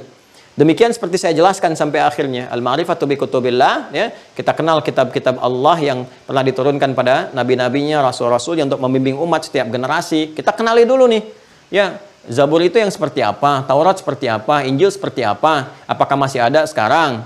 Ya, kalau misalnya berubah bagaimana, seperti apa, diturunkan bagaimana, isinya bagaimana, untuk umat siapa, supaya kita paham. Ya, makanya ketika kita mengenal Quran, kita mengerti, oh ini maksudnya menyempurnakan yang sebelumnya. Oh ini maksudnya kalau yang sebelumnya untuk umat terbatas, ini untuk umat manusia keseluruhan. Oh ini yang menjadikan Al-Quran itu selalu abadi, ya, selalu membawa bimbingan dalam setiap perubahan-perubahan kehidupan, nggak pernah terpengaruh, selalu sesuai di generasi manapun, di tingkat kehidupan apapun, dalam konteks kehidupan dunia sampai berpulang kepada Allah. Mengenal nabi-nabi Allah, ya, dikenali dari Nabi Adam sampai Nabi Muhammad SAW dengan mukjizatnya. Kadang-kadang lupa karena nggak kenal mukjizat, disangkanya lebih daripada itu. Ya, harus kenal kita. Ya, misalnya mukjizat Nabi Adam itu apa untuk kenabiannya gitu kan, sampai ke Nabi Nuh, sampai ke Nabi Musa. Tahunya kan kita sepintas-sepintas parsial, ya. Ya, contoh begini misalnya. Nabi Musa kita kenal dengan tongkatnya. Tongkat yang kalau dipukulkan keluar air gitu kan, Al-Baqarah 60. Tongkat pukulkan ke lautan terbelah dan seterusnya gitu kan. Nah, itu ada mukjizat yang dilekatkan lewat tongkat, ada lewat tangan yang kalau dikeluarkan bercahaya, kalau kemudian dikeluarkan begini keluar air. Ada itu untuk menguatkan kerasulan supaya orang yakin. Ya, dan nggak bisa ditandingi, ya, didatangkan yang lainnya, diberikan yang serupa, nggak bisa, karena Allah khususkan untuk menunjukkan. Makanya i'jaz, mu'jizat dari kata i'jaz, yang melemahkan orang lain supaya sadar bahwa ini rasul, ya. Dan ada mu'jizat yang melekat kepada aspek-aspek fisikal seperti kelahiran. Nabi Adam kan di kelahirannya, itu kan. Nabi Isa di kelahiran dan kematiannya, itu mu'jizat. Kelahiran mu'jizat, lahirnya mu'jizat, ya, kecil langsung bisa bicara, mu'jizat, meninggalnya pun mu'jizat. Ya, ada yang lewat misalnya kemampuan untuk mengucapkan dengan izin Allah yang mati jadi hidup, ya, seperti Nabi Ibrahim alaihissalam, Nabi Isa alaihissalam. Nah, ada yang memahami secara parsial, menetapkan ini mukjizat tapi ini tidak, sehingga memberikan kesan melebihi apa yang melekat kepadanya, dari Rasul naik status jadi Tuhan misalnya dan sebagainya, jadi persoalan. Kalau kita nggak paham ini, nggak mengerti yang keempat ini nanti jadi persoalan. Ya, alih-alih kita menetapkan Allah sebagai Tuhan, nanti para nabi bisa dikultuskan. Naik status jadi Tuhan, ini bahaya, kan? Ini bahaya. Makanya kita belajar tentang kenabian itu mengerti, sekaligus mengetahui tanda-tanda nabi, supaya kalau ada yang ngaku nabi kita tahu, wah ini udahlah gitu, ini pasti bukan. Ini babnya sendiri nih. Makanya Al-Bukhari menempatkan di bab pertama, ya, kitab pertama dari 97 pembahasan, kitab Bad'ul Wahyi. Ini akhirat untuk membuat kita yakin supaya nggak terlalu fokus dengan dunia. Ngumpulin, tiba-tiba meninggal, yang dikumpulkan pun nggak digunakan, ya. Nah, ini qada dan qadar membuat kita itu terukur dalam berkehidupan supaya nggak banyak kecewa. Kalau ada sesuatu terjadi dalam pandangan kita gagal, tapi kalau kita belajar rumus qada dan qadar, oh ini bukan gagal sebetulnya. Ya, boleh jadi dipalingkan oleh Allah kepada apa yang kita butuhkan, atau dibalik ini ada sesuatu yang berbahaya saya nggak tahu. Kalau kita semua paham hukum ini, enak berkehidupan itu. Nah, karena itulah sekarang kita penting detilkan ini, bagaimana mengenal Allah, untuk menetapkan Allah sebagai Tuhan kita. Kalau disoal oleh orang lain, kita bisa jawab, kenapa kamu jadikan Tuhanmu itu Allah, bukan yang lain? Kenapa namanya Allah dan sebagainya? Nah, kita bisa jawab. Jelas ya? Nah, bagaimana cara meminta kepadanya? Kalau kurang rezeki bagaimana? Kalau kita merasakan kurang pengetahuan bagaimana? Padahal Allah sudah menetapkan, walladzi qaddara fahada, walladzi aghna wa aqna, aku telah membuat orang menjadi kaya atau cukup. Kok kita merasa kurang? Kan harus ada ilmunya, ya kan? Nah, ini rangkuman dari awal pembahasan sampai yang terakhir kemarin. Jadi kalau nanti ditanya harus begini jawabnya, ya, harus mengerti, harus paham. Ini nanti bisa diputar ulang videonya, ya. Nah, nanti ada ujian tuh untuk kelulusan. Pengayaan dulu, tesnya begini, nanti dibuat seperti ini ya, difoto oleh teman-teman. Jadi kalau lihat begini tahu jawabannya, begini tahu jawabannya. Jadi begini melihat ini nyambung, ya. Nah, sekarang kita ambil materi untuk hari ini, singkat padat, 5-10 menit. Untuk bagian yang pertama, detilnya. Ini kan baru abstrak. Abstraknya seperti ini. Kita pindahkan bagannya ke sini.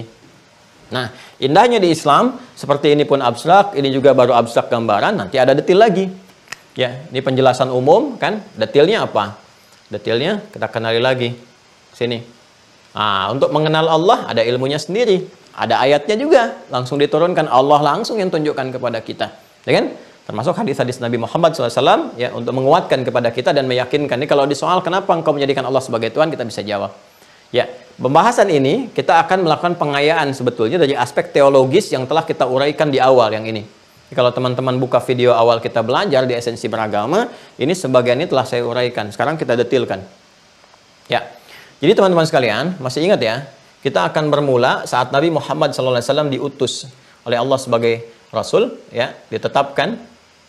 Kalau istilah kekinian dilantik ya menjadi Rasul, ditetapkan dengan turunnya Quran surah 96. Al-Alaq ayat yang pertama, Iqra bismi rabbikal ladzi khalaq, ya.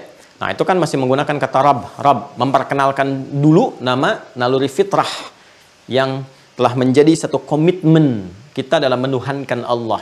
Jadi nama yang diperkenalkan pertama kali oleh Allah Subhanahu wa taala ya kepada manusia secara fitrah yang memberikan satu komitmen pemberian segala kebutuhan, melindungi, memaafkan, mengampuni, menyehatkan, menyembuhkan dan sebagainya, itu sifat rububiyah. Semua gabungan itu rububiyah, perawatan, termasuk ke alam semesta dan sebagainya. Nanti tanda-tandanya disebutkan di alam semesta begini, itu sifat rububiyah.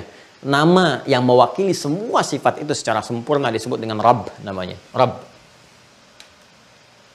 Ya, karena itu nanti di Al-Asmaul Husna di antara nama Allah yang sempurna itu ada Rabb. Ya, saya mulai dari sini dulu ya, sampai detil ke pemahamannya. Maka diperkenalkan di Quran surah ke-7 ayat 172. Kalau Anda menyimak video tentang doa kemarin yang hari Sabtu ya, sampai Ahad saya jelaskan, insya Allah bisa paham ini. Wa idh akhadha rabbuka min bani adama min zuhurihim dzurriyyatahum wa ashhadahum ala anfusihim alastu bi rabbikum qalu bala syahidna. Ini kalimat komitmen pertama saat kita bersyahadat. Ya, syahadat itu sudah terbawa. Ya, jadi saat kita berada dalam fitrah kandungan, ya, fitrah kemanusiaan sejak dalam fase kandungan. Ya, jelas ya? Ini sudah ada syahadat. Jadi fitrah manusia itu sudah bersyahadat. Makanya Nabi mengatakan kullu mauludin yuladu 'alal fitrah. Setiap yang terlahir itu sebetulnya sudah membawa fitrah.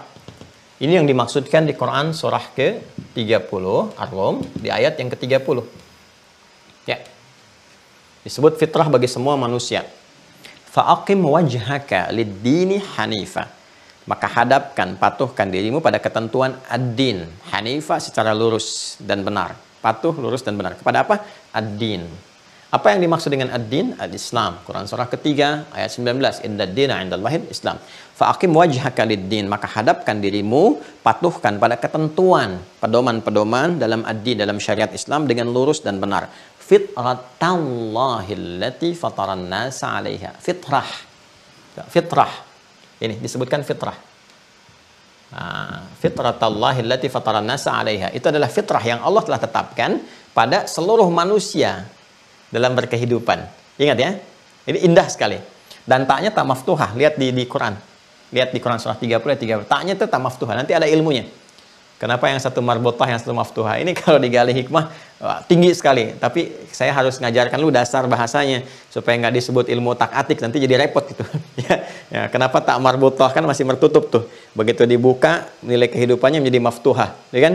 Dalam rahim yang terkandung begini, dibuka sudah siap berproses mau keluar, jadi maftuhah. Begitu dia keluar itu terbuka, dia keluar menjadi kehidupan dunia, membawa fitrah kehidupan. Fitrah yang telah Allah tetapkan, makanya disebut fitratallahi allati fataran nasa 'alaiha. Fitrah yang Allah telah lekatkan pada seluruh manusia, pakai nas. Bukan pakai insan, pakai ins, pakai bashar, gitu kan? Pakai Bani Adam, tapi pakai nas, menjangkau ke semua tanpa kecuali. Di semua manusia yang terlahir itu sudah bawa fitrah. Ya. Nah, cuma sayang kata Nabi, fa abawahu yuhawwidanihi aw yunassiranihi aw yumajjisanihi. Maka lingkungan sekitar, abawa itu jangan selalu diartikan dengan orang tua ya. Karena ada yang lahir orang tua meninggal. Ya, dalam kandungan orang tuanya, ayahnya meninggal, terlahir ibunya meninggal, terjadi sehingga dia status yatim piatu misalnya. Tapi Allah hadirkan perawat sekitarannya, ada pamannya, bibinya, kakeknya, neneknya dan sebagainya, gitu kan? Bahkan dia sekolah, lingkungan, ada kerabat, tetangga, sekitaran. Nah, ini berpotensi juga. Bahkan orang tua ada, orang tua bagus, tapi lingkungan membentuk dia menjadi tidak bagus misalnya. Ya, kurang kontrol, kurang pengawasan, maka dia berubah. Tingkat tertinggi dari perubahan itu menyimpang dari fitrah. Fa'abawahu yuhawidanihi au yunassiranihi au yumajjisanihi. Karena itulah kemudian saking rahmannya Allah kepada kita, dikirimkan penjagaan-penjagaan akidah itu, diingatkan supaya kita tidak mengatakan kepada Allah di hari kiamat, saya lupa ya Allah, antakulu yaumal qiyamati inna kunna an hadza ghafilin. Kembali ke Quran surah ke-7 ayat 172 di ujungnya. Ya, supaya kamu nggak katakan saat pulang kepadaku nanti, aku lupa ya Allah. Kan kalau sudah lupa suka nggak ingat. Dasar manusia. Al yauma nakhtimu ala ala apa?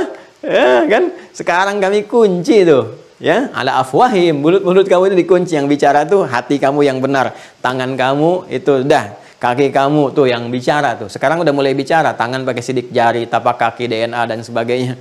Ya. Nah, nanti ingatkan lewat azan 5 kali dalam sehari, diingatkan la ilaha illallahnya dan sebagainya. Nah, kembali ke sini teman-teman sekalian, ini fitrah. La tabdila li khalqillah, enggak ada perubahan dalam setiap penciptaan yang Allah kemudian tetapkan. Jadi setiap akan terlahir itu membawa fitrah semua. Nah, dia bergeser, berubah, haluan dan sebagainya karena pengaruh lingkungan.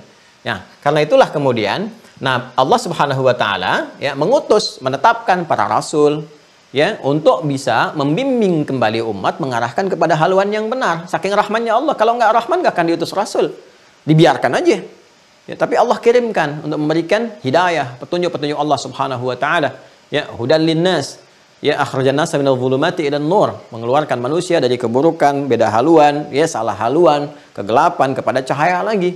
Allah nurus samawati wal ardh, kembali kepada Allah Subhanahu wa taala. Allahu waliyul ladzina amanu yukhrijuhum minadh dhulumati ilan nur. Quran surah ke-2 ayat 257, ya. Allah itu akan menjadi wali, ya, yang dimaksudkan di sini memberikan pendampingan, kemudian memberikan pertolongan, ya kan?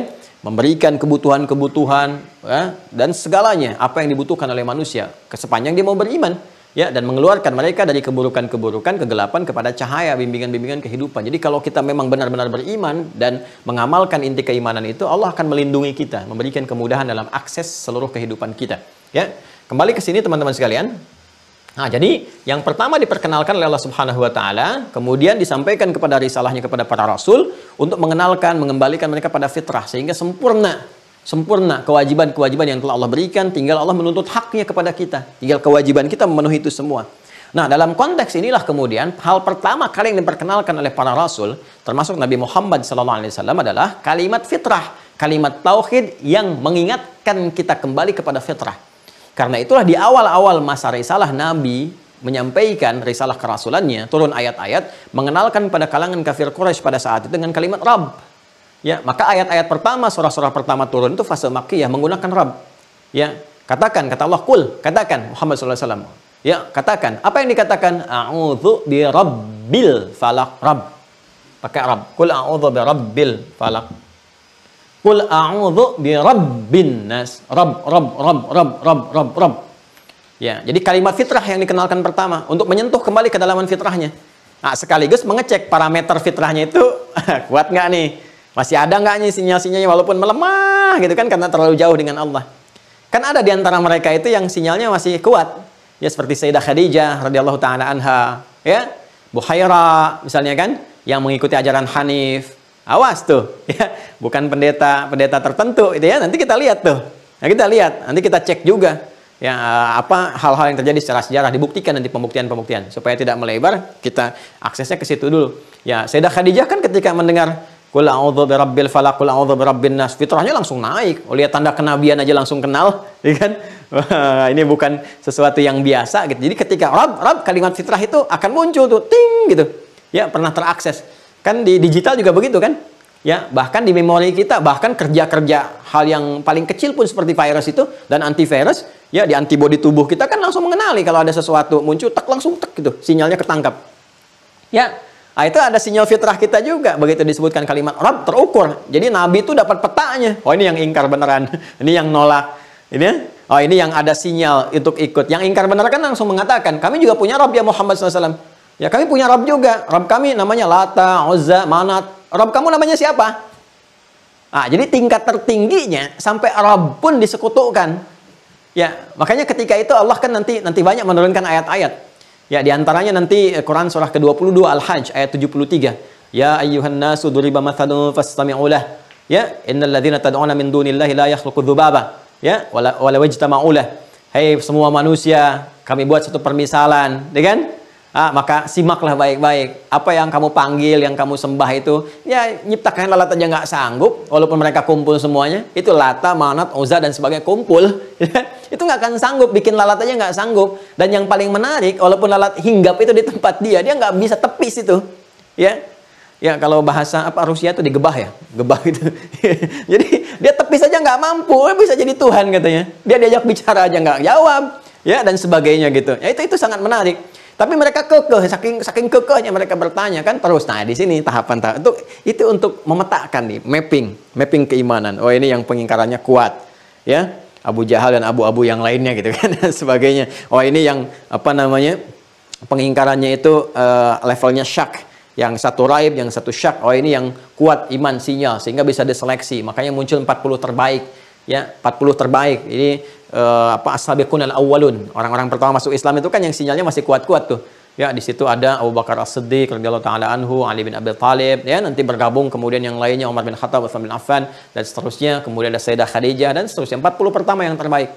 Yang terbaik ini nanti akan dikuatkan di bawah. Nah, ketika banyak bertanya, Rabb kamu namanya siapa? Kami juga punya Rabb dan sebagainya. Lalu setelah itu, setelah teridentifikasi semuanya, disampaikanlah ya nama yang mencakup keseluruhan dengan segala kemuliaannya, yang menggetarkan, yang kalau dibacakan dengan kalimat iman, orang yang menghunuskan pedang sampai jatuh pedangnya hanya disebutkan dengan nama ini saja, ya digunakan dalam sumpah dan sebagainya. Makanya jangan sembarangan menyebut nama ini. Kalau kita bacakan pakai iman, wah itu orang-orang yang akan mendolimi, mencelakai, yang macam-macam itu bisa gemetaran tuh, ya yang saat dibacakan dengan benar itu bisa bergetar, ya apa namanya perangkat-perangkat kehidupan dan sebagainya. Ya, itu kalau benar-benar kita ucapkan, maka Allah perintahkan semua sifat-sifat yang melekat pada yang mereka namakan Rabb dan sebagainya, Allah tepikan semuanya. Yang dipertuhankan hancur dengan nama ini, semua hancur. Ya, sesuatu yang ditepikan, dihabiskan, dihilangkan, dikikis habis sampai muncul yang murninya saja. Muncul yang murninya saja. Ya, itu kata kerjanya, verbnya disebut dengan akhlas. Akhlasa. Ya. Ini asalnya dari kata khalasa, ya ditambah hamzah di depannya dari kata khalasa, ya khalasa, nah ditambah awalan hamzah, ini dari kata khalasa. Khalasa itu bening, suci, murni tanpa campuran. Bening, suci, murni tanpa campuran, ya. Kalau melekat ke dalamnya punya identitas baik, bersih seperti water misalnya kan, air bersih, bening. Ya, bukan air putih ya, kalau putih itu air susu. Air bening, gitu ya. Air bening, water, gitu kan? Water itu bening, bersih, suci, itu disebut dengan ma'ul khalis. Ya, yang bening. Nah, ma'ul khalis. Ya, khalisan sa'iran lisyaribin, bersih, nggak ada campurannya, bersih. Ya, kalau susu murni pun itu bisa disebut dengan khalis juga, ya. Ya, kadang disebut dengan halib. Kalau laban itu sudah diekstrak, bercampur. Ya, kalau halib itu baru diperas, ya kan? Kalau nggak bersifatnya, nggak bercampur dengan kotoran dan darah disebut khalis. Ya, atau air minum yang menyegarkan, khalisa. Ya, bersih, suci, murni dan sebagainya. Ya, Mama, wajahmu begitu khalis. Siapa itu khalis? Aku kan Aisyah. Tidak, bersih, suci, murni, tanpa jerawat, tidak campuran. Nah, itu khalis, itu suci, bersih, murni. Nah, kalau kita ingin menepikan segala yang mencampuri, ada air misalnya bercampur, ada pasirnya atau ada apa kan, kalau kita menggali, ngebor itu kan keluar air, masih ada pasir, kita ingin bersihkan supaya pasirnya terkikis, hilang, semua bersih. Nah, itu tambahkan di ilmu saraf itu nanti, ya di gramatikal bahasa Arab, ilmu saraf, ya ada nahwu, ada saraf, ada balaghah, ada arud nanti. Di ilmu saraf tambahkan hamzah di depannya. Nih, hamzah. Ini diantara fungsinya, diantaranya lil izalah. Izalah, untuk menepikan, menggelincirkan, menghilangkan satu hal yang melekat pada sesuatu. Ya, tambah hamzah. Cara gampangnya, harakat di huruf pertama pindahkan ke sini. Ya, ini kan fathah nih ya. Fathah, ini pindahkan ke sini. A. Karena ini sudah pindah, maka ini mati sukun. Maka dibaca akhlasa. Akhlasa itu menepikan, menghilangkan segala yang tidak terkait dengannya. Ya, dihilangkan, dibeningkan, dimurnikan. Akhlas. Kalau sudah bening, sudah murni, sudah bersih keadaan, sifatnya disebut dengan ikhlas. Akhlasa yukhlisu ikhlasan. Ikhlas. Nah, kalau kita ingin mengkhususkan sesuatu, khusus pada yang ini saja, bukan pada yang lainnya. Saya ingin bicara di aspek ini, bukan pada yang lain. Ya, seperti artikel the dalam bahasa Inggris, kan? Saya sering katakan car, there are so many car here. Itu terlalu banyak sekali mobil di sini. Ya, but I mean this car, atau I mean this car. Saya maksudkan yang ini. Ya, mobil yang ini. Setelah kita paham, kita katakan the car, kan? Artikel kan, the car yang ini, bukan yang lain. Nah, itu di bahasa Arab, itu di padanannya adalah alif lam, al. Disebut dengan ma'rifah, al-ma'rifah. Ya, alif lam, tambah alif lam depannya. Maka, khalasa, tambah a jadi akhlasa, tambah sifat keadaan yang sempurna disebut ikhlas, tambah alif lam jadi al-ikhlas. Al-ikhlas. Oh, sudah kalau sudah begini. Turunkan surah Al-Ikhlas. Yang saat diturunkan, maka semua yang terkait dengan aspek ketuhanan yang diklaim oleh ini, oleh itu dihilangkan semua, ditolak. Begitu disebutkan nama ini, gugur semua yang lain. Ya, nggak ada yang dipertahankan kecuali yang ini saja. Makanya ketika mereka banyak mendesak, siapa nama Rabb itu? Siapa namanya? Kata Allah langsung turun, difirmankan kepada Nabi Muhammad SAW. Kul, katakan Muhammad SAW. Tuh. Jadi kalau ada rahasia kul di dalam Al-Quran, rahasia kata kul, ini juga menguatkan kenabian dan kerasulan Nabi Muhammad SAW. Ya, jadi kalau ada yang menuduh ini Quran rekayasa Nabi Muhammad, itu bisa dibantah dengan gramatikal Al-Quran sendiri. Nggak ada orang menyampaikan sesuatu dengan bahasa katakan. Kan kalau buatan sendiri langsung aja disampaikan. Ya, kalau ada bahasa perintah katakan, berarti ada yang menyuruh. Ya kan? Ada yang memerintahkan. Ya, maka diperintahkan oleh Allah supaya murni kalimat itu, ya, sempurna itu, dan tidak menunjukkan satu rekayasa tertentu, langsung disampaikan apa adanya. Wa may yantiqu 'anil hawa in huwa illa wahyu yuha. Semua wahyu turun. Kul, katakan Muhammad sallallahu alaihi wasallam. Huwa yang disebut dengan Rabb itu, yang sesungguhnya, yang sejati itu, yang kamu sering banyak tanyakan itu, kul huwa, ini huwa. Nah, huwa yang dimaksud Rabb itu Allah. Ya, ketemu nih tuh. Dari mulai kalimat fitrah sampai ketemu ini. Kul, katakan Muhammad SAW. Huwa, yang dimaksud Rabb itu bukan seperti yang kalian gambarkan. Bukan yang selama ini ada di bincangan masyarakat sehingga dipertuhankan, sehingga dijadikan sebagai Rabb dan sebagainya. Padahal dia bukan Rabb yang sejati, kata Allah. Ya kan? Begitu turun kalimat Kul, huwa, katakan Allah namanya. Maka gugur semua yang lainnya. As-Samad, ini yang seharusnya di tempat bergantung. Bukan Kelata, Manat, Uzza, dan yang lain-lainnya, kata Allah. Maka gugur semuanya. Yang tempat bergantung yang sesungguhnya satu. Allah ini. Ya, Kul huwallahu ahad. Ya, sifatnya ahad. Satu, tunggal. Bukan seperti yang kalian katakan ada banyak. Lata, Manat, Uzza, dan sebagainya. Ya, Allah yang dimaksudkan punya sifat ahad. As-Samad, ini yang jadi tempat bergantung. Ya, satu. Nanti kita akan turunkan lagi yang lainnya. Nanti setiap kalimat ini ada detailnya sendiri. Ya, saya teruskan dulu sebentar. Qul huwa, katakan, ya, dia yang dimaksud Rabb di sini Allah. Namanya muncul, gugur semua yang lain. Ahad, sifatnya satu, tunggal. Karena Tuhan itu mesti satu. Nanti alasannya diturunkan lagi. As-Samad, jadi tempat bergantung. Ya, bukan apa yang kalian mintakan atau aspek yang sekarang ada. Ya. Qul huwallahu ahad. Yang paling menarik, Allahus Samad. Kemudian apa? Lam yalid wa lam yulad. Gugur semua tuh yang dipertuhankan. Dia tidak beranak dan tidak dipertuhankan. Karena ada yang mempertuhankan kemudian dari yang hasil dilahirkan. Sehingga disebut anak misalnya. Anak dari Tuhan atau Tuhan punya anak dan sebagainya.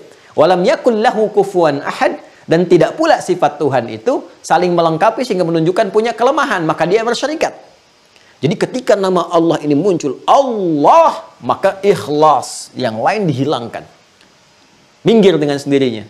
Ya, tergelincir. Udah, hilang. Semua sifat-sifat ini.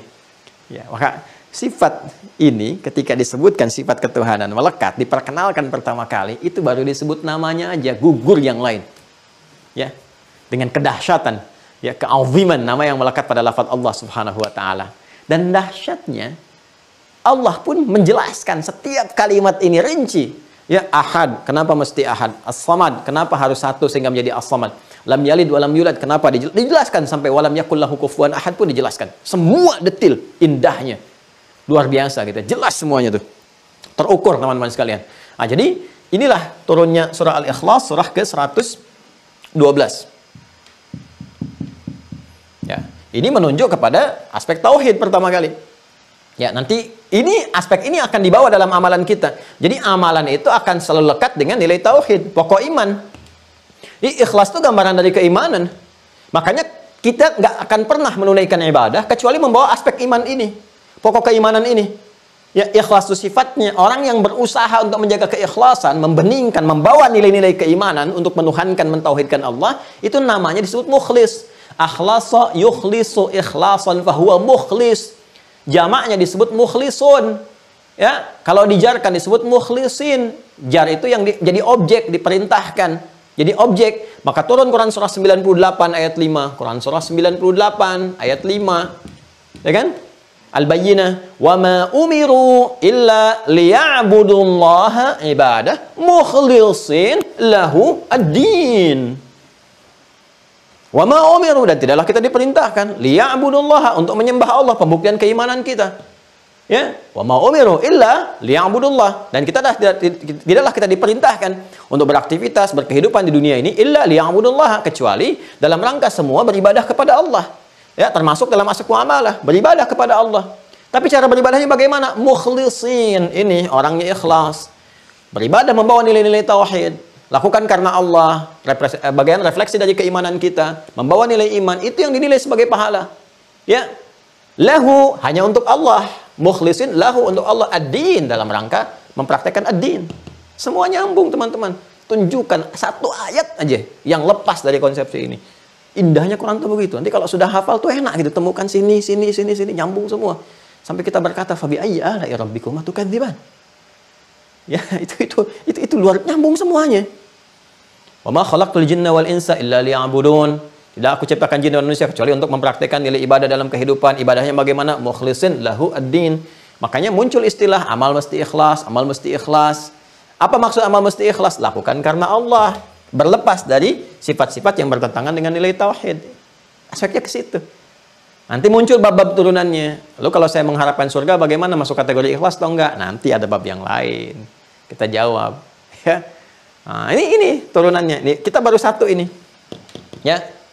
Ah, nanti ini pun didetilkan lagi oleh Allah. Oh, sampai habis papan tulis nih. Waktunya masih ada nggak? Gitu ya. Jadi, Masya Allah. Nanti kita pasang 2 tuh biar panjang. Meja pingpong aja panjang, masa papan tulis enggak? Ya. Sini ya teman-teman ya. Alhamdulillah tuh. Ya, kita masuk ke tunjukkan nilai-nilai kebaikan. Jadi cerminan keislaman tuh masih ditampilkan. Yang paling utama adalah bentuk akhlak, ya kan? Perilaku dan sebagainya.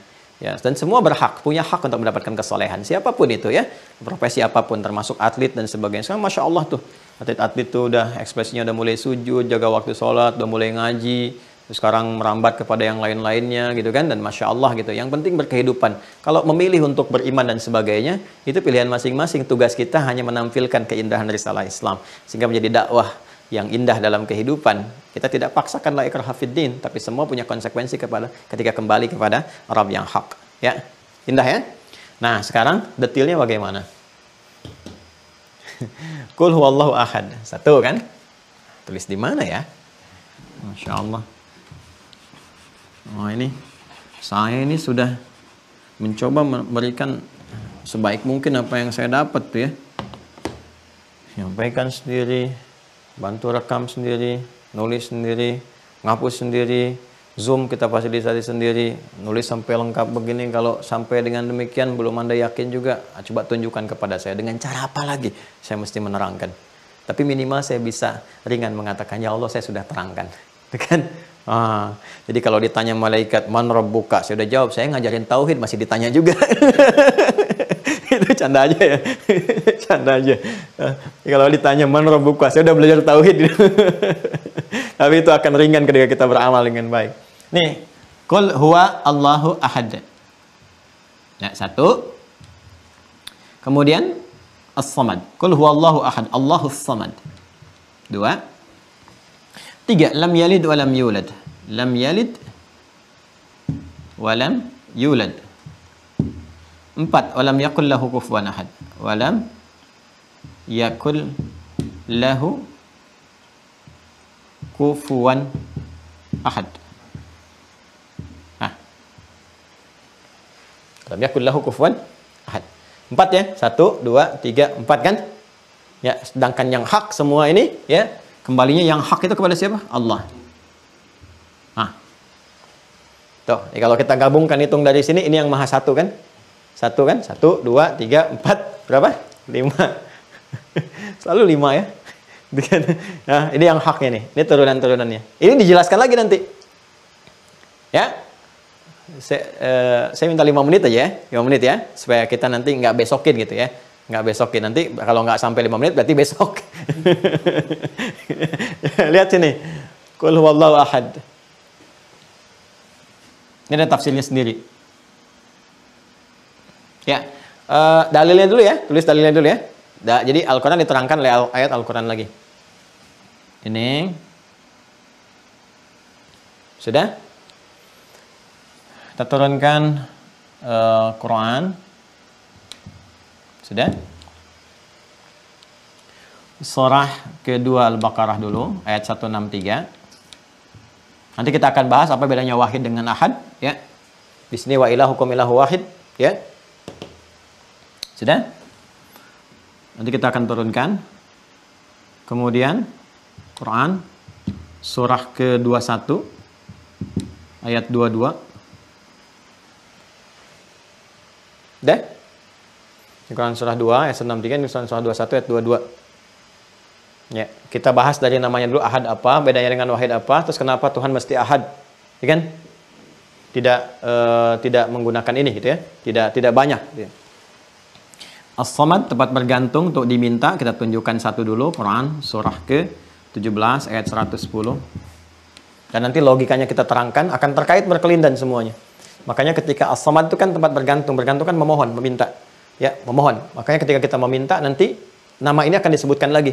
Qulid Allah awid ar-Rahman ayyamma tad'u falahul asmaul husna walillahil asmaul husna. Tapi ada kalimat yang menunjuk kepada bersimpuh bermohonnya ada di Quran surah 17 ayat 110. Qul, katakan, ud'ullah, qulid Allah. Ya, qulid Allah, katakan. Kalau kamu ingin bersimpuh memohon, ya, menjadikan sebagai tumpuan, sebut nama Allah. Allah. Sini lagi ya. Baik, Awid ar-Rahman ayyamma tad'u falahul asmaul husna. Lam yalid wa lam yulad, tidak beranak dan diperanakan. Berarti ini kalau setiap disebutkan teman-teman berarti sifatnya terjadi waktu itu. Ya, jadi ada yang Tuhannya itu enggak esa tapi banyak, ya, bersyirikat. Kemudian ada yang kebergantungannya bukan kepada Allah, ya, sehingga menyebut bahkan kepada dirinya sendiri nanti. Ya, ada yang dia enggak mengatakan Lata, Manat, Uzza atau yang lainnya, tapi dia menuhankan diri sendiri. Itu di Quran surah 45 ayat 23 Al-Jathiyah. Ya, Quran surah ke tambahan ya. 45 ayat 23. Afara'aita man ittakhadha ilahahu hawa? Apakah engkau tidak pernah perhatikan ada orang-orang yang menjadikan hawa nafsunya sebagai tuhannya? Ah, itu ya. Nanti ke sini. Jadi pusat as-samadnya hawa nafsunya. Bagian gimana nafsunya aja. Jadi menilai keyakinan orang lain juga dengan nafsunya aja, ya. Lam yalid wa lam yulad, Quran surah ketiga ayat 59. Nah, kalau ada redaksi seperti ini berarti di masa itu pun ada yang menuhankan, ya, sesuatu atau sosok dari hasil kelahiran, ya, dan terkonsepsikan dengan yang melahirkan. Ya, kalau ada yang dilahirkan kan ada yang melahirkan kan? Ya kan? Baik, berarti kan ada yang melahirkan. Jadi ada yang dipertuhankan dari hasil yang dilahirkan. Nanti ditolak oleh Al-Qur'an. Nggak bisa seperti itu. Ya, kok bisa Tuhan dilahirkan, ada yang melahirkan? Ya, dan sebagainya. Nanti ada logikanya sendiri. Nanti ada turunan-turunannya, kan? Teruskan teman-teman sekalian. Nah, ini keyakinan ini ada, keyakinan ada. Walam yakul lahu kufuwan ahad, politeisme. Ya, politeisme. Kembali lagi nanti ke sini, ke Quran surah 21 ayat 22. Karena semua saling berkaitan. Quran surah 21 ayat 22. Dan semua aspek ini akan ditutup dengan Quran surah ke-42 ayat 11. Asy-Syura ayat 11. Ya, fatirus samawati wal ard. Ja'ala lakum min anfusikum azwaja wa minal an'ami azwaja, ya. Yazra'ukum fi laisa kamitslihi syai'. Ini kuncinya. Laisa kamitslihi syai' wa huwas samiul basir. Ini. Jadi pada puncaknya akan ditutup dengan kalimat nggak boleh ada yang serupa dengan Tuhan, dengan Allah. Dari semua sifat-sifat apapun. Nah, ini sifat dasarnya. Nah, di sini nanti akan jadi dasar teologis Kalau kemarin tanya referensi apa dan sebagainya, ini standar. Ya, kalau di bahasa Arab itu ma'lumun bid-darurah, harus tahu yang seperti ini gitu kan. Yang paling dasar, paling pokok sekalipun. Jadi referensinya kembali kepada diri kita itu untuk melihat ini yang pokok. Di akal kita itu udah melihat oh ini benar. Dari mana semua ini? Keterangan Allah sendiri. Referensi terbaiknya Al-Qur'an langsung ya, dan Al-Qur'an bisa diuji. Nah, jadi teman-teman sekalian, diuji maksudnya bagi yang belum yakin silahkan dibuka oleh Al-Qur'an sendiri ya. Qul in kuntum fi raibin mimma nazzalna ala abdina fa'tu bi suratin min mithli, dan seterusnya ayat. Kembali ke sini ya. Nah, jadi pokok dasar dari semua itu kembali ke Quran surah 42 Asy-Syura ayat 11. Ya, ini dasar yang paling pertama. Jadi kalau kita ingin menetapkan Allah sebagai Tuhan, mengenal Allah nih. Ya kan kita ingin mengenal Allah sehingga menetapkan kebenaran Allah sebagai Tuhan. Dasar yang pertama apa? Maka Allah membangun logika yang logis sekali. Menyampaikan sebuah cara berpikir yang sangat logis yang seharusnya diterima oleh siapapun dengan dasar ilmu yang benar. Makanya di Quran surah 3 ayat 18 jelas kalimatnya, wa ulul ilmi qa'iman bil qist. Ya, sepanjang manusia itu punya ilmu dan ilmunya benar. Ya, bukan untuk mencari pembenaran tapi digunakan perangkat yang digunakan untuk mencari kebenaran. Ya, pasti akan menemukan yang hak, yang benar. Maka standar yang dibangun pertama sekaligus saya coba simpulkan dulu di akhir ya. Standar yang pertama dibangun sifat Tuhan itu. Kenapa kita tetapkan Allah yang benar dan kita tepikan yang lainnya? Maka Allah berikan gambaran yang logis kepada kita. Pertama, ya, ini standar untuk menetapkan ketuhanan. Tidak boleh ada yang serupa dengan Tuhan. Ya. Tidak boleh ada yang serupa. Ya. Laisa kamitslihi syai' bahasa Al-Qur'annya. Ya, nggak boleh ada yang serupa dengan Allah. Kan jelas kan, logis kan? Ya, kalau ada yang serupa berarti ada Tuhan yang lain. Ya kan? Dan yang punya sifat-sifat itu berpotensi di Tuhan.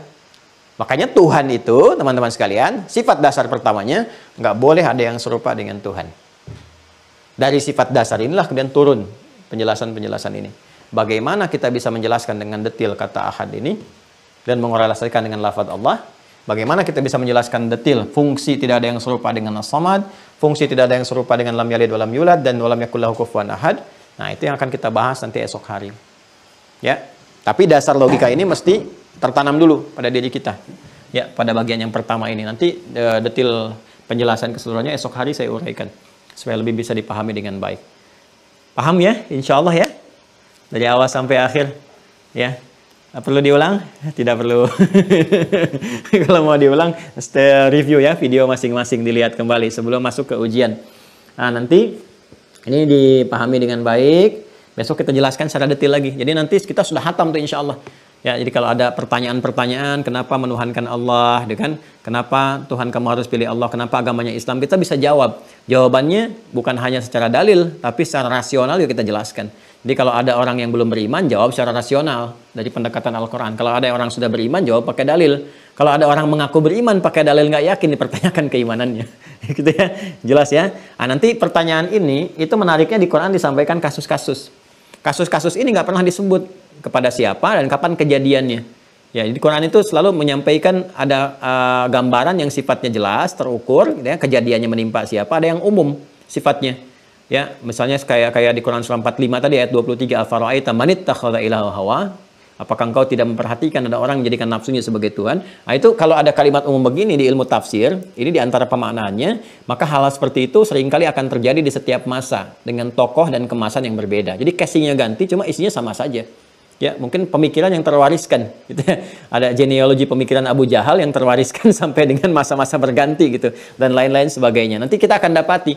Karena itu kalau mendapati yang seperti itu, casingnya apapun, nanti saya turunkan deh beberapa tata kelola pemikiran dengan pertanyaan-pertanyaan supaya kalau dapat pertanyaan seperti itu lagi ada jawabannya. Ya, nanti kita gampang tuh. Misalnya nanti ada paham relativisme, tuh kan, yang semua serba relatif, nggak ada kebenaran mutlak, jangan merasa benar, misalnya kan. Yang paling benar hanya Allah, yang lain nggak benar, ya kan? Nah, tapi kita bertanya bagaimana Allah menjelaskan kebenaran itu kepada kita sehingga mendapati kebenaran mutlak. Jadi nanti ada jawaban-jawaban yang secara pemikiran nanti kita bedah, ini kerancuan berpikirnya di sini, ya kan? Cara menjawabnya seperti ini. Jadi kita konsentrasi kepada pengetahuannya, ya. Kita tidak menyoal orang per orang, tapi kepada pemahaman. Ya, pemahaman ini kalau kita sampaikan dengan benar, maka menjadi objektif, ya, menjadi baik juga dan mulia dalam penyampaian, dalam macam-macamnya. Jadi terukur bahasan kita ke pemikiran. Ya, termasuk misalnya tadi kan syahadat, kalau paham ini sudah bisa menjawab sendiri. Ya, apakah orang dengan bersyahadat saja sudah pasti masuk surga, gitu kan? Nah, seperti apa konsepsinya? Terus dia kalau beriman kurang amal soleh bagaimana? Hadis nanti akan menjelaskan. Babnya komplit sekali. Ya, saya kira ini teman-teman sekalian. Semoga Allah meridai kita semua dan semoga Allah menerima apa yang telah kita kerjakan sebagai amal soleh untuk kita semua. Terima kasih. Akan disambung nanti Ustadz Fadil untuk menutup dan juga menyampaikan mungkin hal-hal yang penting terkait dengan administrasi, keikutsertaan. Prosesnya seperti apa untuk di Mira ini. Allahumma taqabbal minna innaka antas sami'ul alim wa tub 'alaina innaka antat tawwabur rahim. Rabbana atina fid dunya hasanah wa fil akhirati hasanah wa qina adzabannar. Allahumma arzuqna ya Allah min baqiyati hayatina hayatan thayyibah wa akhir hayatina husnul khatimah. Wa sallallahu ala sayyidina Muhammad wa ala alihi wa sahbihi ajma'in. Allahumma rabbana atina fid dunya hasanah wa fil akhirati hasanah wa qina adzabannar. Wa akhiru da'wana subhanakallahumma bihamdika nashhadu an la ilaha illa anta nastaghfiruka wa natubu ilaik. Walhamdulillahi rabbil alamin. Assalamualaikum warahmatullahi wabarakatuh.